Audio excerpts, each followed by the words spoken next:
Қазақ халқында ат ердің қанаты деген сөз бар. Сосын енді атты, жалпы жылқыны қазақ өте қатты қадірлейді. Мына біз өзі қазақ деген халықтың бір екінші аты Алаш қой, Алаш халқы дейміз. Мынау 20-шы ғасырдың басында Алашорда партиясы деген партия құрылды. Осы Алаш сөзінің мағынасын мен көп іздедім.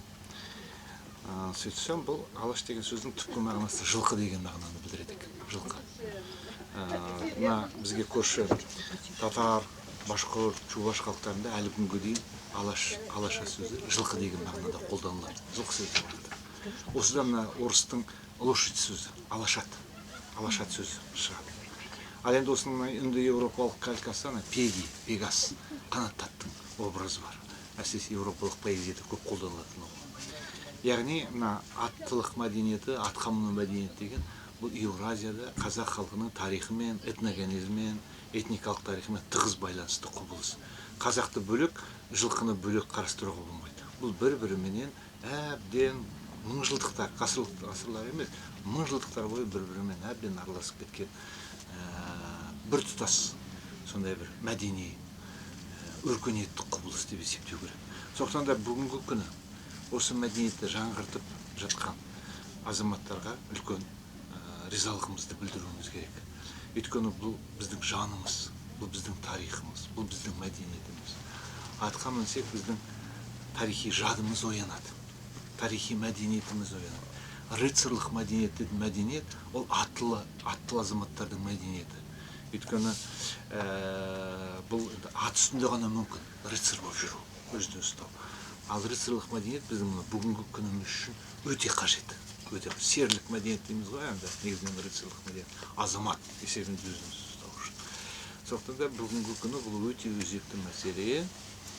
Және осындай ұлан қиыр далаға ие болу үшін, осы жердің байлығына ие болу үшін біз толыққанды, жігерлі, сондай еңсесі биік азаматтарды өсіруіміз керек.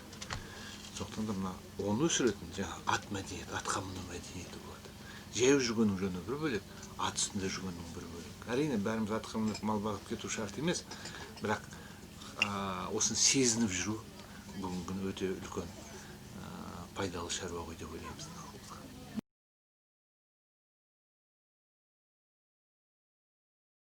Енді цифрлы Қазақстан деген үлкен бағдарлама қабылданды қазір.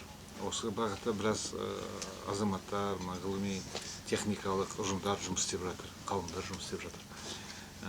Мына карантин уақытында өзімізді жаңағы онлайн сабақтарымыздың барлығын сол компьютермен, цифрлы бағдарламалармен жұмыс істедік. Microsoft Teams болсын, Zoom болсын, бәрі күрделі бағдарламалар деп есептелінетін баяғы уақытта. Ақырын игеріп алдық. Төртінші өндірістік революция, ғылыми техникалық революцияның деңгейінде жұмыс істеп жатырмыз. Бұның да бір пайдасы болатын шығар деп ойлаймын. Әрине, мұғалім мен ұстаз бен оқушының арасындағы жеке байланысқа ештеме де жетпейді, әрине, тірі байланысқа.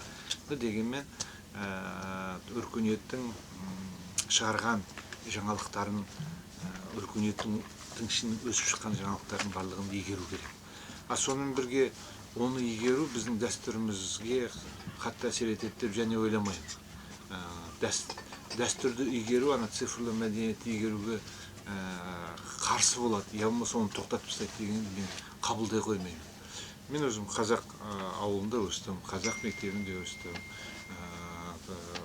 Маған қазіргі өркениет, Еуропаның өркениеті де жақын, Азияның өркениеті де жақын. Былтырғы жылы мысалы оңтүстік Кореяға барып келдім.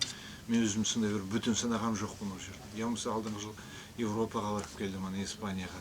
Онда да бір бүтін санап жүрген жоқ. Әркімнің өзінің біліміне, танымына, түсінігіне байланысты. Сондықтан да жастар дәстүрді де білу керек, салт дәстүрді де білу керек. Соның бірге Еуропа өркениеті туғызған құндылықтарды да игеру керек қой деп ойлаймын.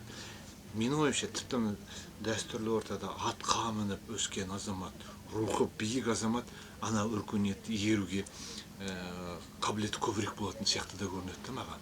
Тұлға есебінде қалыптаса алса, мысалы өзіміздің дәстүрлі ортада сол тұлға барып ана еуропалық мәдениетті игеруге жеңіл болатын сияқты. Осы жағынан мен мына 20 ғасыр басындағы алаш азаматтардың үлгісін қолдануды ұсынар едім. Ол кезде мына 4 класстық орыс қазақ мектептері болды. Русско-киргизская туземная школа дейді.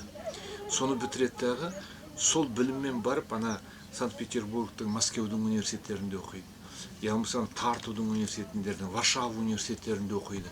Және сол университеттерді алтын медальменен бітіріп келеді. Үлкен алтын медаль, кіші алтын медаль. Ана алашорданың азаматтарын қараңызшы, әрбіреуі бірнеше тіл біледі. Өйткені ана ескі Ресей гимназияларында латын тіліменен грек тіліне дейін үйрететін. Білдіңіз бе? Мысалы, бізден Әлімхан Ермековтер 29 жасында Қазақстанның шекарасын, қазіргі күнгі шекарасын анықтап берген Лениннің алдында 1920 жыл. Бірнеше тілді білген адам.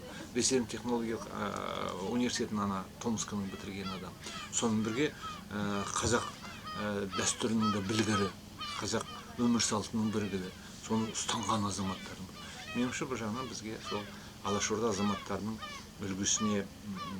үлгісін мойындап, солардан үйренгеніміз дұрыс қой.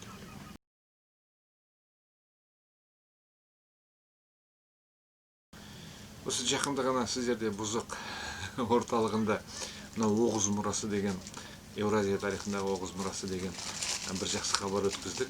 Қазіргі күні Құдайға шүкір, тыңдарман, оқырман, көрермендер көріп жатыр осы хабарды. Мен жалпы Бұзықты ертеден бері білемін бұл жерді. Кезінде Кемал ағамыз осы жерде қазба жұмыстарын жасап жатқан уақытында Марал Ғалымжанова бар, келіп амандасып, осы жерге келіп кетіп жүруші едік осы қонысқа. Бұзық деген бұл Оғыздың, орта ғасырлық Оғыздардың дәуірінде пайда болған қала. Оғыз компоненті біздің этникалық тарихымызда өте маңызды. Кезінде бұл Ұлы дала Музафат Аль-Гузи аталған араб деректерінде сондай үлкен кеңістік қой. Сондықтан да Оғыз мұрасы бұл қазақ мұрасы. Біз бұдан бас тартпауымыз керек.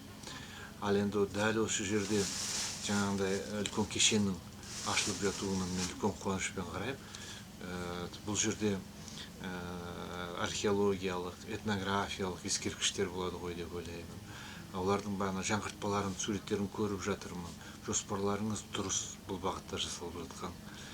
Соның бірге табиғи ортаны сақтауды ойлау керек. Мына жерде көл, Бозоқ көлі деген бұл Оғыз қауымдастығы екіге бөлінген, ол Бозоқ, Үшоқ дейді. Сол Бозоқ бұл үлкен Оғыз балаларының, күн, ай, жұлдыз деген балалардың мекені болып есептелінетін жердің бәртәрді. Яғни бұл дегеніңіз, мысалы Оғыз ханның заманы деген заман біздің пайғамбарымызға дейінгі 3400 жылдар дейді. Сол 3400 жылдар енді біздің қазіргі жылнамаға салсаңыз, біздің жыл санауымыздан 2800 жыл бұрын осы жерде Оғыз балалары өмір сүрген. Көне заманда Қарахан дәуірі, Оғыз дәуірі, одан кейін Қыпшақ дәуірі дейді. Осы жерде өмір сүрген. Біз де сол дәстүрді мүмкіндігінше сақтауымыз керек. Ал енді осы кешен, музей кешені, қорық деп айтуға болады. Сол халыққа сол үлкен, бай, тарихи, этнографиялық мұрамызды көрсететін үлкен орын болатынына мен өзім сенімдімін. Жұмыстарыңыз жақсы жүріп жатыр бүгінгі күні. Ғалымдардың барлығын маңайларыңызға топтап жатырсыздар. Ал енді ғалым қашанда халықтың алдында жүреді, халықтың көкейіндегісін айтады деген сияқты. Сондықтан да мына тіпті карантин уақытында қаншама ғалымдармен сұхбат жасадыңыздар. Бұлардың өздері үлкен өнеге, білім елге таратып жатқан сіздердің тараптарыңыздан. Ал енді ертең бұл жерде жақсы бір кешен құрылып баратын болса, осында бір кигіз үйлер тігулі болатын болса, неге келмеске, қаланың халқы бәрі осы жерде жүреді. Тарихи санасын оятады осы жерге келіп. Атқа міну мәдениеті осы жерде өздеріңіз айтып отырған, осы жерде болу керек. Осы көлді жағалай мәселен атқа мініп жүруге мүмкіндік болу керек. Жаңа жерде қаржысына төлеп, кәдімгідей ақшасын төлеп, осы жерде неге жүрмеске мәселе. Баяғыдай қазақтың көші-қондарын неге ұйымдастырмасқа, жайлаудан қыстауға көшетін әдем барын киіп, баяғын салып, әдемілеп ерте уақытта көшөт. Осындайларны көшкілі еріп бір уақыт, бір мезгіл сөйтіп жүрсе қандай әдемі боларды ғой деп ойлаймын. Сондай жұмыстарда жетістіктерге жетулеріңізге тілектеспін. Рахмет.